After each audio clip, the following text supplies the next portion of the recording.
Saudações, irmãs e irmãos, com a graça e a paz do nosso Senhor Jesus. O tema de hoje é a respeito do Dia Mundial do Amor. Entretanto, devemos tomar cuidado ao mencionarmos a palavra amor, porque ela pode ter várias interpretações, como em nosso idioma. Esse dia é o tradicional Dia dos Namorados. Em vários países do mundo é chamado de Dia de São Valentim.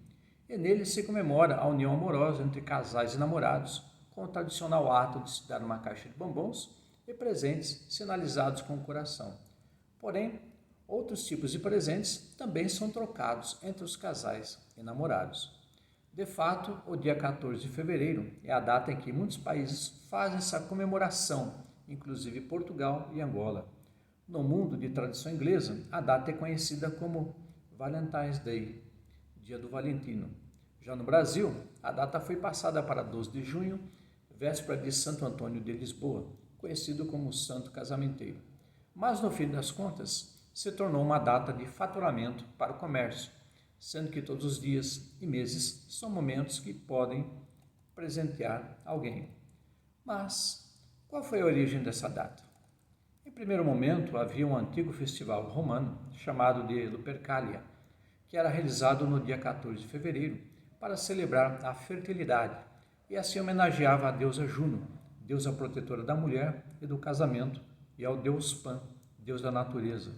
E durante uma procissão nas ruas da cidade de Roma, os sacerdotes batiam nas mulheres com correias de couro de cabra para garantir-lhes a fecundidade. Além de que essa data também marcava o início oficial da primavera. Já no outro momento, a data marcou a execução do líder da igreja em Roma, o bispo Valentim, no século III. Ele lutara contra as ordens do imperador Cláudio II, que proibira o casamento durante as guerras, porque acreditava que os solteiros eram homens melhores para a guerra. E mesmo com a proibição, ele continuou fazendo casamentos até ser descoberto e preso. E sendo condenado à morte, muitos jovens lhe enviavam flores e bilhetes, dizendo que acreditavam no amor. Enquanto aguardava a execução, ele se apaixonou pela filha cega de um carcereiro, que por milagre foi curada. E antes de ser executado, escreveu uma mensagem de adeus para ela, assinado como seu namorado, ou melhor, de seu Valentim. E como curiosidade, nessa época os clérigos casavam. Tempos depois, na Idade Média, a data foi associada ao acasalamento de pássaros. Assim o tempo passou e os ingleses e franceses, no século XVII, numa união de amor e sacrifício, começaram a celebrar o dia de São Valentim, como o Dia dos Namorados. E no século seguinte, a data passou a ser celebrada nos Estados Unidos como St. Valentine's Day. Porém, na forma moderna, essa comemoração nos Estados Unidos se deu em 1840, quando Esther Howland vendeu $5.000 em cartões do Dia dos Namorados. A partir do século XX, essa prática passou dos países anglo-saxões para outros países como o Brasil, e assim o tradicional passou a ser o envio de bilhetes com trocas de amor em forma de corações e o envio de caixas de bombons e outros presentes. Mas, em relação a essa data, temos algo na Bíblia? Sim, temos a menção a respeito da palavra amor, associada a Deus, e depois temos textos relativos à prática do amor. Assim, vejamos principalmente o relato de 1 João 4, 7 a 8. Amados, amemo-nos uns aos outros, porque o amor é de Deus. E qualquer que ama é nascido de Deus e conhece a Deus. Aquele que não ama não conhece a Deus, porque Deus é amor. Observamos que o amor é a qualidade de Deus, é a sua essência. E nisso, Deus quer que nos amemos uns aos outros. E nessa prática do amor, deve haver um sentimento de respeito, de amizade, de simpatia, de apoio, de se colocar como um servo e serva para servir diante de uma necessidade, em que há limites possíveis. E não havendo assim o amor relacionado ao sentimento que há entre casais e namorados, mas entre pessoas que se queiram bem. No idioma grego, se observa uma diferença entre 4 formas de se utilizar a palavra amor. O primeiro é o storge, é o afeto compartilhado entre membros sanguíneos de uma família e também de pessoas que se encontram nesse círculo familiar social. O segundo é filia, é uma ligação bem forte entre amigos e companheiros que têm uma amizade e uma vida em comum, não havendo ligação fraternal ou romântica. O terceiro é o eros. É relacionado tanto ao amor romântico como à sexualidade e suas vertentes. E em quarto temos o ágape. Ele é tido como um ato incondicional e divino, e no mundo cristão se relaciona ao afeto que Deus tem para com o ser humano. É o caso de Deus ter amado ao ser humano e ter entregue o próprio Filho Jesus, para que por ele a humanidade pudesse se reaproximar de Deus. No outro relato bíblico, Jesus, por amor à humanidade, se entregou por nós. É o que atesta João 15:13. Ninguém tem maior amor do que este, de dar alguém a sua vida pelos seus amigos. Vemos assim o amor levado a extremos, quando Jesus não fez apenas uma afirmação sobre amor, como vivenciou na cruz do Calvário. Podia ter fugido, podia ter lutado, podia ter negado esse martírio e havia muitas pessoas que o apoiariam e estariam com ele. Porém, Jesus se doou, se entregando pela humanidade, presente e futura, naquela fatídica sexta-feira. E quando falamos de Jesus, encontramos afirmações surpreendentes, como Mateus 5,44.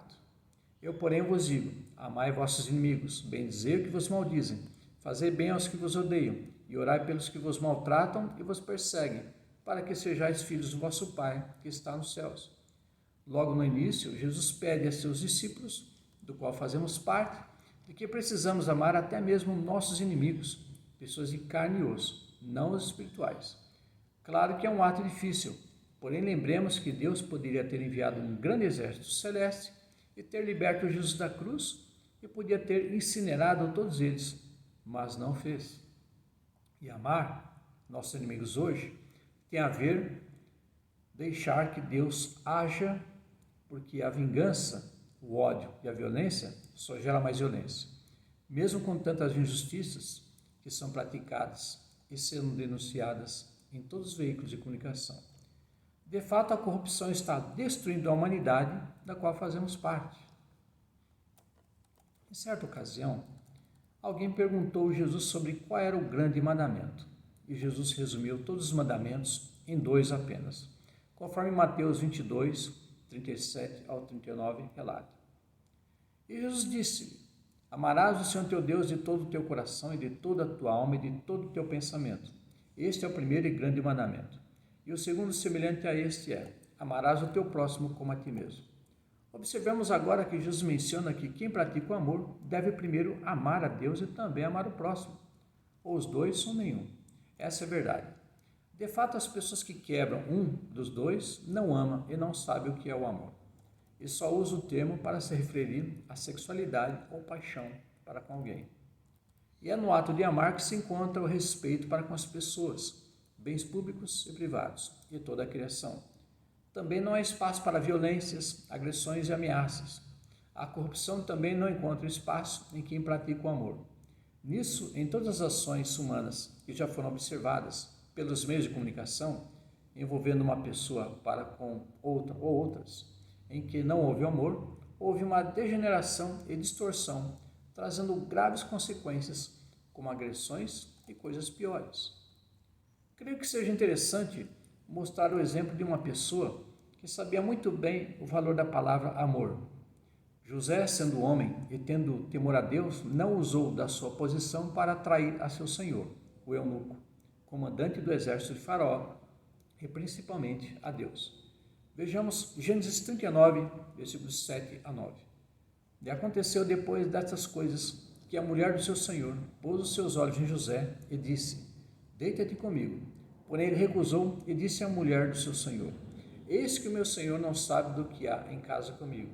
E entregou em minha mão tudo o que tem. Ninguém é maior do que eu nesta casa, e nenhuma coisa me vedou, senão a ti, porquanto tu és a sua mulher. Como, pois, faria eu tamanha maldade e pecaria contra Deus? Alguém poderia dizer que nesse momento José tinha a faca e o queijo na mão, mas não quis fazer esse mal porque ele amava a Deus, que o impedia de cometer tal pecado.